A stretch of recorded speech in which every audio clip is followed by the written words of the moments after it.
ನಮ್ಮ ಸರು book pen ಎಲ್ಲ ಕೊಟ್ಟಿದ್ದಾರೆ. ಆದರೆ ಫಸ್ಟಿಗೆ ಬಂದಮೇಲೆ ಬುಕ್ಕು ಪೆನ್ನು ಎಲ್ಲ ಕಂಪಸ್ ಕೊಟ್ಟರು. ಆಮೇಲೆ ಡ್ರಾಯಿಂಗ್ ಎಲ್ಲ ಕಲಿಸಿದ್ರು. ಅಕೌಂಟಿಗೆ ದುಡ್ಡು ಹಾಕಿದ್ರು, 1 ರೂಪಾಯಿ 2ನೇ ಕ್ಲಾಸಿಗೂ ಹಾಕಿದ್ರು. ಆಮೇಲೆ ಬೇಸಿಗೆ ರಜೆಯಲ್ಲಿ ಹಾಕಿದ್ರು. ಆಮೇಲೆ ಎಲ್ಲ ಹಾಡು ಹೇಳಿಸ್ಕೊಟ್ರು. ಆಮೇಲೆ ಎಲ್ಲ ಓದಿಸ್ಕೊಟ್ರು ಇಂಗ್ಲೀಷು.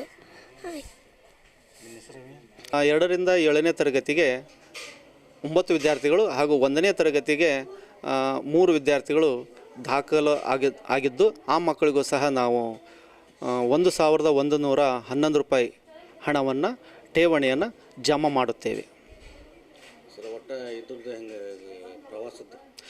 ಒಂದು ದಿನದ ಶೈಕ್ಷಣಿಕ ಪ್ರವಾಸವನ್ನು ನಮ್ಮ ಹಾವೇರಿ ಜಿಲ್ಲೆಯ ಶೈಕ್ಷಣಿಕ ಸ್ಥಳಗಳಾದ ಕಾಗಿನೆಲೆ, ಬಾಡ, ಗೊಟಗೋಡಿ, ನಮ್ಮ ಮದಗದ ಮಾಸೂರು ಇನ್ನಿತರ ಹಲವಾರು ಪ್ರೇಕ್ಷಣೀಯ ಸ್ಥಳಗಳನ್ನು ಮಕ್ಕಳಿಗೆ ತೋರಿಸುವ ಒಂದು ಉದ್ದೇಶದಿಂದ ಮಕ್ಕಳನ್ನು ಉಚಿತವಾಗಿ ಕರೆದುಕೊಂಡು ಹೋಗಿ ಆ ಮಕ್ಕಳಿಗೆ ಶೈಕ್ಷಣಿಕ ಪ್ರವಾಸದ ಒಂದು ಪಠ್ಯೇತರ ಚಟುವಟಿಕೆ ಸಹ ನೀಡಬೇಕಂತ ಒಂದು ಉದ್ದೇಶದಿಂದ ನೀಡ್ತಾ ಇದ್ದಾವೆ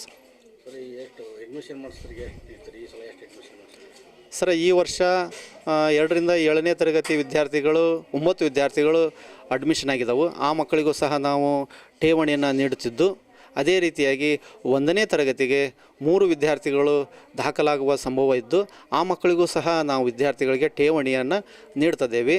ಈ ಒಂದು ಉದ್ದೇಶ ಏನಪ್ಪ ಅಂತಂದರೆ ಮಕ್ಕಳಿಗೆ ನಾವು ಸಹ ಸರ್ಕಾರಿ ನೌಕರರಾಗಿದ್ದು ಮಕ್ಕಳಿಗೆ ಒಂದು ಪ್ರೋತ್ಸಾಹದ ಯೋಜನೆಯನ್ನು ದಾಖಲಾತಿ ಹೆಚ್ಚಳ ಮಾಡಬೇಕು. ನಮ್ಮ ಸರ್ಕಾರಿ ಶಾಲೆಗಳಲ್ಲಿ ಹಲವಾರು ಸರ್ಕಾರವು ಸಹ ಕರ್ನಾಟಕ ಸರ್ಕಾರ ಹಲವಾರು ಯೋಜನೆಗಳನ್ನು ತಂದಿದೆ. ಉಚಿತ ಸಮವಸ್ತ್ರ, ಉಚಿತ ಪಠ್ಯಪುಸ್ತಕ, ಅದೇ ರೀತಿಯಾಗಿ ಬಿಸಿ ಊಟ, ಅದೇ ರೀತಿಯಾಗಿ ಹಲವಾರು ಯೋಜನೆಗಳನ್ನು ಜಾರಿಗೆ ತಂದಿದ್ದು ಶೂ ಸಾಕ್ಸ್ ಕೊಡ್ತಾ ಇರ್ಬೋದು.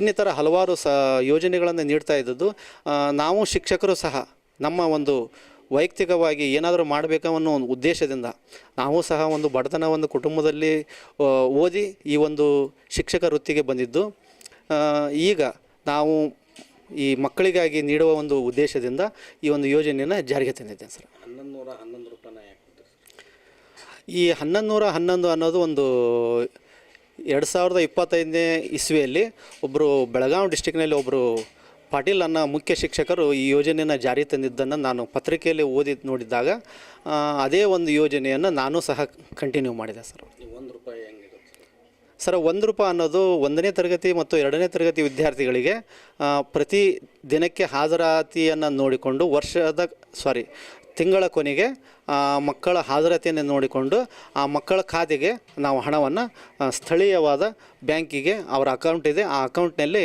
ಭರಣೆ ಮಾಡ್ತೇವೆ ಸರ್. ರಮಣಿ ಅಂತ ಸರ್, ನಾನು ಇಲ್ಲಿ ಪಾಲಕನದನ್ನೇ, ಅದೇ ರೀತಿ STMC ಸದಸ್ಯನಾಗಿ ಇಲ್ಲಿ ಕೆಲಸ ಮಾಡ್ತಾ ಇದ್ದೀನಿ.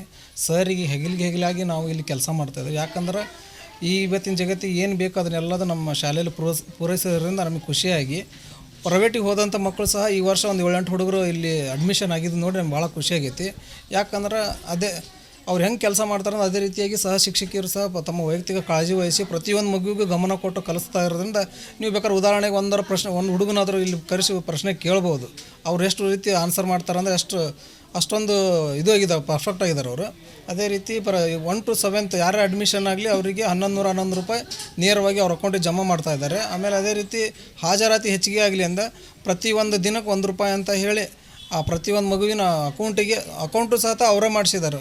ಸ್ವಂತ ಅವ್ರು ಖರ್ಚು ಮಾಡಿ ಪ್ರತಿಯೊಂದು ಮಕ್ಕಳದು ಅಕೌಂಟ್ ಮಾಡಿಸಿ ಅವ್ರ ಅಕೌಂಟಿಗೆ ನೇರವಾಗಿ ಹಣ ಜಮಾ ಮಾಡ್ತಾ ಇದ್ದಾರೆ. ಆಮೇಲೆ ಶೈಕ್ಷಣಿಕ ಪ್ರವಾಸ ಅನ್ನೋದು ಕನಸಾಗಿತ್ತು ನಮ್ಮ ಈ ಗೌರ್ಮೆಂಟ್ ಶಾಲೆಯಲ್ಲಿ. ಯಾಕಂದರೆ ಮಕ್ಕಳ ಸಂಖ್ಯೆನೂ ಕಡಿಮೆ ಇತ್ತು, ಶಿಕ್ಷಕರ ಸಂಖ್ಯೆನೂ ಕಡಿಮೆ ಇತ್ತು. ಈಗ ಶಿಕ್ಷಕರು ಎಲ್ಲ ಒಳ್ಳೆ ರೀತಿಯಿಂದ ಬಂದು ವೈಯಕ್ತಿಕವಾಗಿ ಕಾಳಜಿ ವಹಿಸಿ ಈ ವರ್ಷ ಶೈಕ್ಷಣಿಕ ಪ್ರವಾಸವನ್ನು ಹಮ್ಮಿಕೊಂಡಿದ್ದು ಕೇಳಿ ನಮಗೆ ಭಾಳ ಸಂತೋಷ ಆಗೈತಿ. ಅದೇ ರೀತಿ ಸರ್ ಒಬ್ಬರ ಮೇಲೆ ಭಾರ ಹಾಕಲ್ಲ, ನಾವು ಸಹ ಪೇರೆಂಟ್ಸ್ ಆಗಿ ಅವ್ರ ಮೇಲೆ ಅವರಿಗೆ ಸ್ವಲ್ಪ ಜವಾಬ್ದಾರಿಯಿಂದ ನಾವು ಒಂಚೂರು ಹಣದ ಸಹಾಯನ ಮಾಡ್ತೇವೆ ಅಂತ ಹೇಳ್ತಾ, ಅದೇ ರೀತಿಯಾಗಿ ಈ ಸರ್ ಇನ್ನೂ ಹೆಚ್ಚಿನ ರೀತಿಯಿಂದ ನಮ್ಮ ಶಾಲೆಯನ್ನು ಉದ್ಧಾರ ಮಾಡಲಿ ಅಂತ ಕೇಳ್ಕೊತಾ ಇದ್ದೀನಿ. ನನ್ನ ಶಾಲೆಗೆ ಅಡ್ಮಿಷನ್ ಮಾಡಿದ ಮಕ್ಕಳಿಗೆ 1111 ರೂಪಾಯಿ ಅಮೌಂಟನ್ನು ಡೆಪಾಸಿಟ್ ಮಾಡ್ತಾರೆ. ಅವ್ರ ಅಕೌಂಟ್ಗೆ ಹೋಗಿ ಅವರೇ ಹೋಗಿ ಖುದ್ದಾಗಿ ಮಕ್ಕಳ ಅಕೌಂಟಿಗೆ ಡೆಪಾಸಿಟ್ ಮಾಡ್ತಾರೆ.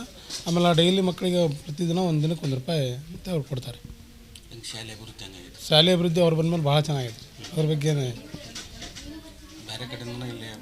ಬೇರೆ ಕಡೆಯಿಂದ ಮಕ್ಕಳು ಇಲ್ಲಿ ಬರ್ತಾ ಇದ್ದಾರೆ. ಈಗ ಇಲ್ಲಿಂದ ಬಿಟ್ಟು ಹೋದಂಥ ಮಕ್ಕಳು ಮತ್ತು